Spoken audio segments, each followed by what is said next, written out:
नमस्कार दर्शकों, आप सभी का स्वागत है। मैं हूं आपके साथ अनिका आर्यन। हिंद किसान में आज हमारे साथ केदार सिरोही जी हैं, जो कि किसान नेता है मध्य प्रदेश से। समझते हैं आज का बहुत बड़ा दिन। बजट पेश हुआ 2021-2022 के लिए, और उसमें जो जहां तक खेती किसानी का सवाल है, ये बहुत इम्पॉर्टेंट है, क्योंकि जो हमारे राजधानी दिल्ली के जो बॉर्डर्स हैं, वहां पर 3 कृषि कानूनों को लेकर किसान डटे हुए हैं। कितने ही कुछ लगभग 60-70 दिन होने आए हैं, और एक तरफ वो गतिरोध बना हुआ है, दूसरी तरफ ऐसी उम्मीद लगाई जा रही थी कि सरकार किसी ना कहीं किसानों को कुछ खुश करने के लिए कुछ सौगात देगी अपने पिटारे में से। समझते हैं कि कृषि बजट की जहां तक सवाल है, उस पर क्या प्रतिक्रिया है। केदार जी, आप कितने मार्क्स देंगे 10 में से इस कृषि बजट को? देखिए, जो हमारे फाइनेंस मिनिस्टर है, उनने लाल कपड़े में और देसी जो टेबलेट में बजट का प्रेजेंटेशन किया, इसके लिए उनको 10 का 10 नंबर दिया जाता है। बाकी जो देश की जनता है, जो सैलराइड है, उद्योगपति है, उनको उनको बड़ी सौगात मिली, ऐसा सुना है। इसलिए जैसे वो हम लोगों को 10 में से 10 नंबर दे रहे हैं, ऐसे मैं भी उनके बजट के लिए 10 में से 10 नंबर देता हूँ। अब आती है हमारी बात, जी। और वो भी इसलिए आती है क्योंकि मैं एग्रीकल्चर इकोनॉमिक्स का विद्यार्थी रहा हूं। तो मैं समझता हूं ये बजट जो है, ये इकोनॉमिक्स का डॉक्यूमेंट है, और जो आता है ये पॉलिटिकल डॉक्यूमेंट भी हम इसको मानना चाहिए। दोनों का मिला के ये है। तो जिस तरीके से भाजपा के ऊपर प्रश्न चिन्ह खड़े रहे हैं कि भाजपा जो है वो किसानों के पक्ष की पार्टी नहीं है, वो इस बजट में दिखा है। इसलिए इसमें से 10 में से मैं 3 नंबर ही दूंगा, क्योंकि फेल हो चुका है। मगर क्योंकि मैं यहाँ ये कहना चाहूंगी कि मैंने प्रधानमंत्री जी को सुना, जो उनकी प्रतिक्रिया थी बजट को लेकर। उन्होंने बोला ये अभूतपूर्व बजट है, और इससे ये पता चलता है कि गांव और किसान सेंटर में है, दिल में है, और उनको ख्याल में रखकर इस तरह का बजट पेश किया गया है। देखिए, दिल में तो उनके हैं, इसीलिए उनको वोट मिलते हैं। दिल की बात करते हैं, मन में है, मन की बात करते हैं।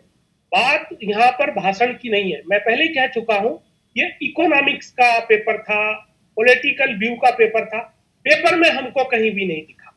हमें दिल में नहीं, आज हमें पेपर में दिखना चाहिए था। जो बजट अलोकेशन हुआ, अब आप देखिए कि एक तरफ जहां पर परेशानी बढ़ रही है, वहां पर उसका रिजॉल्व करने के लिए, समाधान के लिए फाइनेंशियल टूल के तहत हमारा बजट बढ़ना चाहिए था। आप बताइए, बजट घट गया हमारा 8% करीब, 9% के करीब। 70% जनता के ऊपर पांच टोटल बजट का 5% का अलोकेशन नहीं है। तो ये दिल में जगह थी, पर वो पेपर में क्यों नहीं आई? इसीलिए हम लोग इस बजट को कम से कम जी, नंबर इस दे रहे तरह के आंकड़े हैं। सामने आ रहे हैं कि 1.34 लाख करोड़ जो होता था बजट कृषि का, वो घटकर 1.22 लाख करोड़ हो गया है, जिसमें एक बहुत ही इंपॉर्टेंट जो तमाम तरह के फंड्स और एलोकेशंस होते थे, जो बहुत ही इंपॉर्टेंट स्कीम्स की अगर मैं बात करूं, तो सबसे पहले उसमें नंबर आएगा प्रधानमंत्री किसान सम्मान निधि। इसमें 75,000 करोड़ रुपए थे, और बोला गया कि जब शुरुआती दौर में कि कुछ 14 करोड़ किसानों को इसका फायदा मिलेगा। कुल मिलाकर आते आते कुछ 8.5 करोड़ किसानों को इसका फायदा मिला। उसमें भी तमाम तरह की दिक्कतें, अभी भी सोशल मीडिया भरा हुआ है, जहां किसान बोलते हैं कि उन्हें पीएम किसान सम्मान निधि में कई तरह के रोड़े आए, अभी तक उनकी निधि उनके अकाउंट में नहीं आई है। बहरहाल अब सरकार ने इसको भी घटा दिया है, कुछ 65,000 करोड़ रुपए कर दिया है। क्या कहेंगे आप? देखिए, ये यही मैं कह रहा हूं कि इस बजट को भावनात्मक बजट भेजा है, इकोनॉमिक्स का कैलकुलेशन नहीं है। आप देखिए, हमारे देश में हर साल जोत छोटी होती जा रही है, परिवारों की संख्या बढ़ती जा रही है, जनसंख्या बढ़ रही है, परिवार की संख्या बढ़ रही है, नंबर ऑफ फार्मर हमारे हर साल बढ़ते जा रहे हैं। तो इस बार जो ये है, ये जो राशि है 75,000 करोड़ से, ये बढ़कर हमारे हिसाब से 1 लाख करोड़ प्लस में जानी चाहिए थी। तो ये 10,000 घटा रहे। जबकि जो गृह मंत्री जी हैं हमारे, दूसरे नंबर के छोटे प्रधानमंत्री जी, वो कोलकाता में उधर गए थे अभी, या रैली में वेस्ट बंगाल गए थे, तो वहां बड़ी चढ़ी बात करके आए थे कि इसको हम बढ़ा देंगे, किसानों को 24,500 रुपया देंगे, ऐसा कुछ उन्हें किसानों को बोला। ये तमाम चीजें बड़ी अजीब सी लगती है कि उनके भाषण कुछ हो रहे और जमीन पर और कागज पे कुछ हो रहे। जब अलोकेशन ही घटा दिया गया है, तो हमारे लिए ये सम्मान निधि कैसे बढ़ेगी, ये बहुत बड़ा प्रश्न चिन्ह है। तो इसका इसलिए तो कुछ जैसे आप बार बार बोल रहे हैं कि राजनीति भी इकोनॉमिक्स में, पॉलिटिकल साइंस, पॉलिटिक्स बीच में इकोनॉमिक्स की आ जाती है। जैसे आपने बोला कि पश्चिम बंगाल में वहां पर अब चुनाव होने हैं, तो हो सकता है कि इसी को एक चुनावी स्ट्रैटेजी बनाया गया हो कि अगर बीजेपी को वोट दिया जाएगा तो वो इस तरह की जो योजना, जो अभी तक वहां के लोग किसान वंचित रहे थे पीएम किसान सम्मान से, उस तरह की योजना वहां एक्सटेंड कर दी जाएगी। एक और बात बताएं कि जो हमने देखा कि मध्य प्रदेश में खास तौर से अगर हम फसल चक्र को देखें, मौसम को देखें, जिस तरह से तमाम तरह के रोगों का, कीटों का अटैक हुआ, जो एक ऑर्गेनिक खेती के मामले में मध्य प्रदेश काफी अग्रणी रहा है, भूमिका निभाता है, कोशिशें रहती हैं। जो आदिवासी इलाके हैं वो अपनी तरफ से पूरी कोशिश करते हैं। और जीरो बजट खेती का भी एक तुर्रा छोड़ा गया था पिछले बजट के दौरान। और जीरो बजट खेती या पिछले समय से चली आ रही तमाम स्कीमें, चाहे आप ग्रामीण हाट की बात कर लें और ई नाम को मंडियों से जोड़ने की बात का जिक्र हुआ, लेकिन उस पर किस तरह का स्टेटस है। और जो ऑर्गेनिक खेती की अगर मैं बात करूं, जहां से मैंने बात शुरू की थी, तो 500 करोड़ से घटकर अब वो जो रकम है वो 350 करोड़ कर दी गई है। ये 3-4 बिंदु जो मैंने बोले, उस पर आपकी क्या राय है? देखिए, ये आपने बहुत महत्वपूर्ण बिंदु उठाया और आज हमारे देश के पूरे किसानों को ये चीज देखनी चाहिए। इसमें एक बिंदु और जोड़ता हूं। देखिए, मैथमेटिक्स इनका कौन से वाला है। 16.5 लाख करोड़ रुपए का कर्जा हमको दिया जाएगा, इस बार प्रोजेक्टेड किया है। पिछले बार हमारा 14 लाख 15 लाख करीब था, जो इस बार बढ़ाकर 16.5 लाख करोड़ कर दिया। दूसरी तरफ जो हमारी इंटरेस्ट सब्सिडी है, जो ब्याज में छूट 21,000 करोड़ था, उसको घटाकर 19,500 करोड़ कर दिया। अब ये बताइए कि जब हमारे को लोन ज्यादा दिया जाएगा तो इंटरेस्ट सब्सिडी भी बढ़नी चाहिए थी। लोन बढ़ रहा है तो इंटरेस्ट सब्सिडी कम की जा रही है। इसका मतलब जो है, मुझे बड़ा अजीब सा लग रहा है कि ये कौन सा कैलकुलेशन। मतलब ये तो पूरा संतुलन बिगड़ गया। एक तरफ एक चीज के लिए ज्यादा दिया जा रहा है, दूसरी तरफ जो उसके लिए जरूरी चीज है इंटरेस्ट सब्सिडी, उसको कम कर दिया। तो ये कैसे, ये तालमेल कैसे बैठेगा? ये जो बजट है, ये तालमेल बैठाने का नहीं है। ये तो सिर्फ शहर के लोगों को ये दिखाने का है कि हम किसानों के लिए बहुत अच्छा सोच रहे हैं, हम बहुत अच्छा करने जा रहे हैं, ये दिखाया जा रहा। अगर ये अच्छा होता तो इसमें तालमेल होता।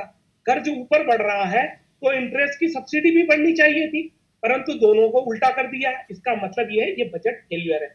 हम आज जो बात कर रहे हैं पूरी तथ्यात्मक बात कर रहे हैं।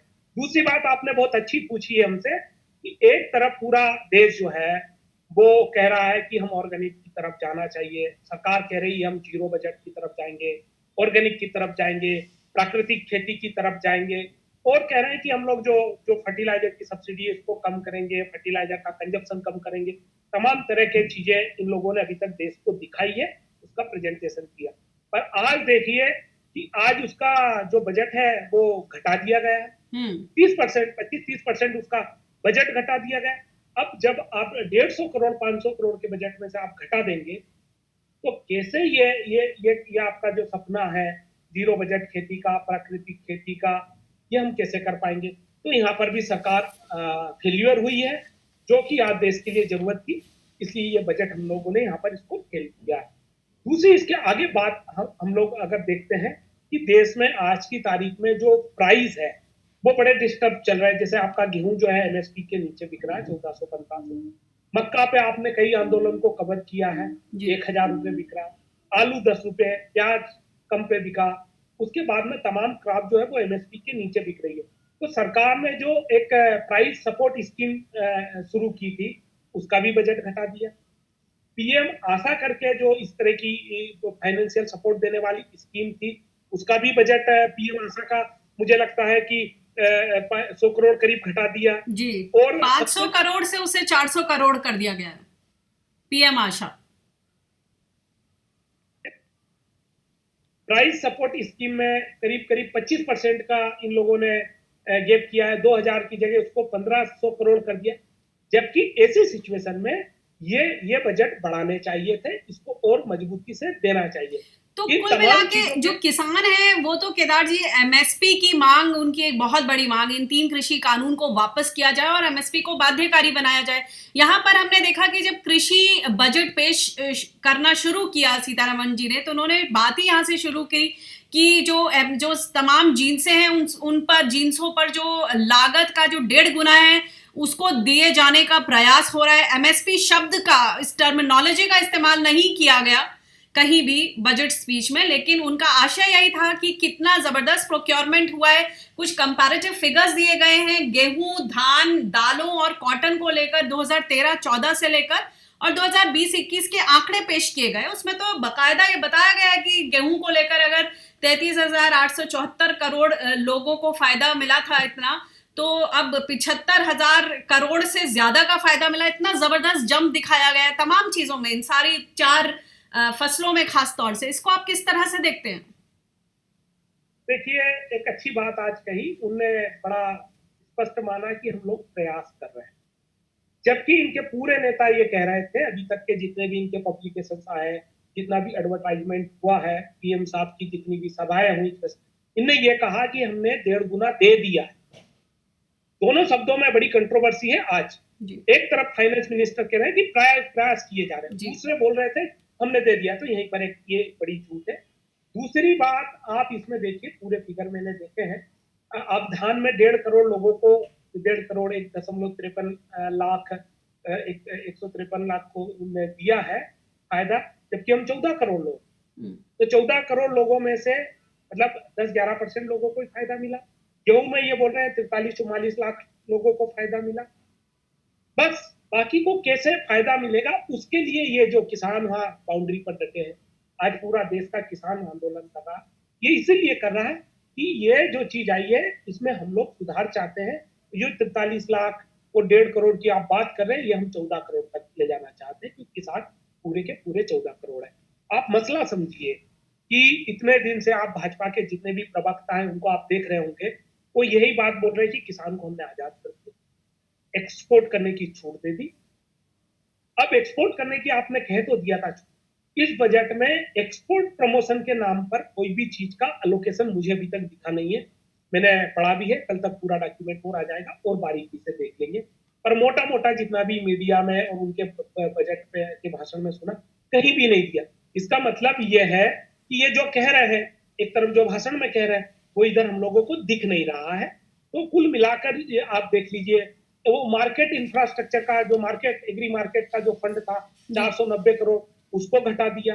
आप जो आमदनी बढ़ाने के लिए इसके पिछले और पिछले बजटों में डेयरी पर बड़ा फोकस किया था इन्होंने। देखिए, आप हम कहते हैं कि गेहूं और धान की कीमत से ज्यादा हमारा डेयरी उत्पाद का मूल्य आ रहा है, तो डेयरी उत्पाद का पहले 3283-84 करोड़ था पिछले बजट में, इस बार घटा के उसको 3102 करोड़ कर दिया। सिर्फ बजट एक जगह बढ़ा है, इसमें 2 जगह सॉरी बढ़ा, एक जगह 400 करोड़ फीसदी में बढ़ाया है, जो कि हमारे पूरे देश के किसानों का एक बड़ा किसान वर्ग जो है वो फीसदी की तरफ नहीं है। और दूसरा धन्यवाद दूंगा कि थोड़ी सी कोशिश की है, ऊंट के मुंह में जीरा डालने वाला काम किया है, वो किया है एग्रीकल्चर रिसर्च में, तो 150 करोड़ का बढ़ाया है, जबकि वहां पर 2,500 करोड़ का बजट बढ़ना चाहिए, क्योंकि हमारे देश में, जैसे सोमपाल शास्त्री साहब भी बताते रहे, आपने भी कई बार इसका जिक्र किया, हमारे यहाँ एग्रीकल्चर एजुकेशन और रिसर्च को जीरो की तरफ ला दिया है। जिसको एक पर्याप्त बजट चाहिए था, वो बजट अलोकेशन नहीं हो रहा। इसके कारण जो हमारी एक नीतिगत चेंज हमारे खेतियों में आना चाहिए, जो डेवलपमेंट होना चाहिए, जो पॉलिसी फ्रेमवर्क बनना चाहिए इंस्टीट्यूट की तरफ से, वो नहीं बन रहा था, उसको भी नजरअंदाज कर दिया। दुख की बात तो यह है कि गोडाउन बेचने की बात है, जबकि हमारे देश में प्रोडक्शन बढ़ रहा है। सरकार ने हमारा गोडाउन बनाने की बात करनी चाहिए, कोल्ड स्टोरेज बनाने की बात करनी चाहिए थी, जो गांव में माल खराब हो रहा है उसको सुरक्षित रखने की बात करनी चाहिए थी। तो केदार जी, इसी कारण तो सरकार का कहना है कि वो 3 कृषि कानून लाई है, कॉन्ट्रैक्ट खेती, एसेंशियल कमोडिटीज एक्ट में संशोधन। उनका कहना यही है कि सरकार जो है पूंजीपतियों के जरिए इस देश में निजी निवेश बढ़ाना चाहती है, और जो आप सबकी मांग है किसानों की कि कोल्ड स्टोरेज बने, बड़े बड़े साइलोज बने, वेयर हाउसेस बने, वो बन पाएंगे। देखिए, निजी निवेश आप पूरे कारपोरेट का देखिए तो एग्री के सेक्टर में 1 से 1.5% करीब ऐसा रहा है, मैं कोई रिपोर्ट में पढ़ रहा था। ऐसा नहीं है कि आप देश की संपत्ति बेचकर खेती को उनके हाथों में देके ही एग्री का आप इस पे बढ़ा सकते हैं। आप कई तरह के रिबेट्स कारपोरेट को दे रहे हैं, छूट दे रहे हैं, तमाम तरह की आप स्कीम्स में। तब आप एक टर्नओवर बेस पे, जैसे आज आपने डीजल पे सेस लगाया, पेट्रोल पे सेस लगाया, तो आप टर्नओवर बेसिस पर कारपोरेट को आप क्यों नहीं कहते कि आपको मिनिमम 5% का एग्री में इन्वेस्टमेंट करना पड़ेगा? क्यों नहीं करेगी वो जो निजी हाथ में लेके प्रॉफिट में ला सकते हैं, तो क्या फार्मर के हाथ में, देश की सरकार के हाथ में आई हुई संस्था कैसे उनकी लॉस में चली जाएगी? तो ये जो सरकार जो तथ्यात्मक दे रही है, आज देश का किसान पूरा समझ रहा है, ये समझ रहा है कि जो आज की सरकार है वो पूरी तरीके से हम लोगों को निजी हाथों में देना चाहती है। ऐसा नहीं है कि इसके अलावा हमारे पास विकल्प नहीं। हमारा देश की तासीर अलग है। हमारा देश, हमारे गांवों में आप आइएगा, देखिएगा, संयुक्त परिवार में रहने वाले, जिस परिवार में लोग जो संयुक्त परिवार में रह रहे हैं उसके यहाँ हंसी है, खुशी है, संपन्नता है, तकलीफ नहीं है। अब मतलब हम कोऑपरेटिव के देश हैं। जिस देश में आप सिंगल हाथ में ले जाके देना चाह रहे हैं, आज इस बजट में हमको उम्मीद थी कि आप ये तमाम चीजें जो ले जाके दे रहे हो, आप जो साइलो अडानी को दे रहे हो 7,000 करोड़ का, जिसमें तमाम जगह वो 5 साल में 6 साल में पैसा निकाल के 7,000 करोड़ जमा कर देंगे और उनको 30,000 करोड़ रुपए का उससे सरकार की तरफ से उनको किराया मिलेगा। तो ये जो 22-23,000 करोड़ वो लोग कमाएंगे, ये हमारी कोऑपरेटिव सोसाइटीज कमा सकती थी, हमारे फार्मर्स का जो छोटा छोटा डेलीगेशन वो कमा सकता। देखिए, हम आत्मनिर्भर भारत की बात कर, बड़ा स्ट्रॉन्ग स्लोगन है आत्मनिर्भर का भारत का मतलब 500,000 किलोमीटर दूर ले जाकर एक कोई बहुत बड़ा स्ट्रक्चर बना देना आत्म भारत का नहीं हो सकता। आत्म भारत तब बनेगा जब आपके गांव का स्टोरेज बनेगा, आपके गांव में प्रोसेसिंग यूनिट बनेगी, आपके गांव में कोल्ड स्टोरेज बनेगा, आपके गांव में जो फसल खराब हो रही उसको बचाने का तरीका होगा, आपके दूध का प्रोसेसिंग होगा, आपके गांव में आपको जब ऋण चाहिए तब ऋण मिल जाएगा, आपको जब भी बुखार आ तो दो बुखार उतारने की टेबलेट मिल जाए। ये चीजें अगर आपकी गांव की तरफ जाएगी, आपके घर में जो महिला बैठी है वो सिलाई मशीन के माध्यम से किसानों के लिए पैकेट बनाकर कुछ इस तरह के काम करे जो जो एक बड़ा सेक्टर हमारा अभी उसको पहचाना नहीं गया, उसको भी सम्मान मिले। ये चीजें होती है तो हमको आत्मनिर्भर दिखता है।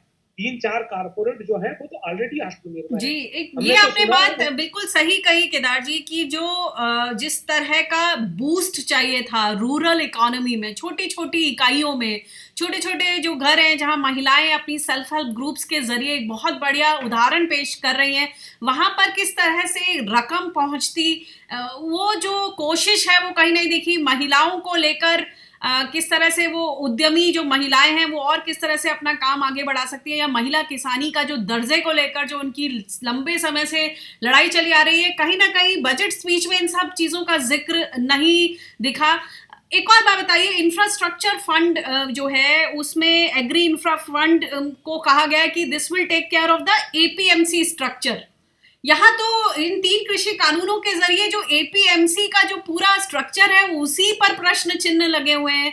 तो आपको क्या लग रहा है, सरकार इसके जरिए ये कॉन्फिडेंस बिल्ड करना चाह रही है कि भाई वो एपीएमसी मंडियों को लेकर काफी चिंतित है, उनके जो अर्निंग्स पर असर पड़ेगा, जो इस तरह का संशय जताया जा रहा है कि जो प्राइवेट ट्रेडिंग आ जाएगी तो वहां पे शुल्क नहीं होगा, एपीएमसी में शुल्क होता है, इस कारण धीरे धीरे मंडियां जो है उनका अस्तित्व खत्म हो जाएगा। क्या लगता है आपको, इसके पीछे कुछ सोची समझी स्ट्रैटेजी है? जी, इसमें आपने 2 प्रश्न पूछा, पहले मैं पहले वाले का जवाब दे दूं।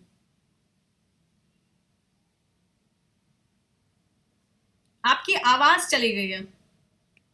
मुझे उम्मीद थी इस बार कि जो मोदी जी ने एक नोटबंदी किया था उसके कारण जो गांव की महिलाओं की पूंजी चली गई थी वो एक तरीके का पाप था, उसका पश्चाताप करने के लिए आज मोदी जी कुछ न कुछ महिलाओं के लिए कुछ स्पेशल बजट देंगे, क्योंकि आज उन्हें आपका गहना रख के, पैसा रख के, रकम रख के वो अपने घर चलाने के लिए पैसे ले रही है, तो उनको बचाने के लिए कोई नया चीज लेके आएंगे, पर वो नहीं हुआ, ये उसका हम लोगों को दुख है। दूसरी बात आपने पूछी है कि जो एग्री इसमें इंफ्रास्ट्रक्चर का बात किया, उसकी लाइन को अगर हम पूरा पढ़ते हैं तो मुझे लग रहा है कि अंततः ये एपीएमसी पर खर्च नहीं होगा। एपीएमसी के नाम पर जो नया मार्केट डेवलप हो रहा है, प्राइवेट सेक्टर एपीएमसी, उनको लोन देने के लिए काम होगा, क्योंकि लोन को भी हमारे यहाँ ग्रांट दिखाया जा रहा है 1-1.5 साल से। तो ये जो बड़े बड़े कारपोरेट आ रहे हैं जो अपना खुद का स्ट्रक्चर बाहर बनाना चाहेंगे, तो ये ऑलमोस्ट मुझे लगता है कि ये ग्रांट, ये सब्सिडी उनकी तरफ चली जाएगी। आप इसका 1 साल में आपके सामने रिजल्ट आ जाए। इससे जो जमीनी किसान है, जो छोटा किसान है, जो 86% जो आप हम लोग बात करते हैं, उसको तो नहीं मिलेगी, और जो बाकी है उसको भी नहीं मिलेगी। जो कुछ 50, 60, 70 जो कारपोरेट घराने हैं, जिनने 70 लोगों ने करीब 1 लाख करोड़ का केसीसी की तरह का हमारा जो लोन ले रखा है, उन्हीं लोगों को ये चीज का तो फायदा दिखेगा।